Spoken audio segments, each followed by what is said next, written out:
Guys അസ്സലാമു അലൈക്കും. ഇന്ന് റമദാൻ 20. ഇതേപോലെ ഒരു 7-8 വർഷം മുമ്പ് റമദാൻ 20-നാണ് എൻ്റെ വീട്ടുകാരെല്ലാം കൂടി ദർസ് കൊണ്ടേയാക്കി. അപ്പോൾ ഈ കിതാബുകളിൽ നിന്ന് മാത്രമല്ല, എനിക്ക് എൻ്റെ ജീവിതത്തിൽ നിന്ന് ഞാൻ പഠിച്ചെടുത്തൊരു കാര്യമുണ്ട്.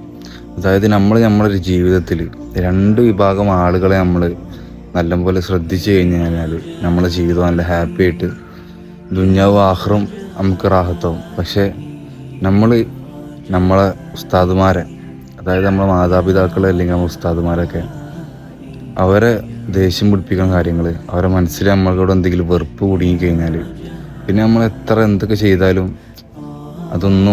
ഒന്നും റെഡിയാവില്ല.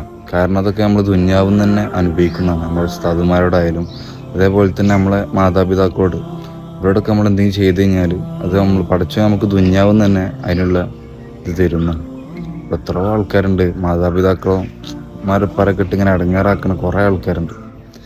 അപ്പോൾ എല്ലാവരും ചിന്തിക്കുക, അതൊക്കെ നമുക്ക് ഇതേപോലെ തിരിച്ചടിക്കും ദുനിയാവും തന്നെ. അപ്പോൾ എനിക്കതാണ് പറയാനുള്ളത്. എല്ലാവരും നമ്മളെ അമ്മാരപ്പറൊക്കെ പൊന്നുപോലെ നോക്കുക. ഇൻഷാ അല്ലാഹ്. അസ്സലാമു അലൈക്കും.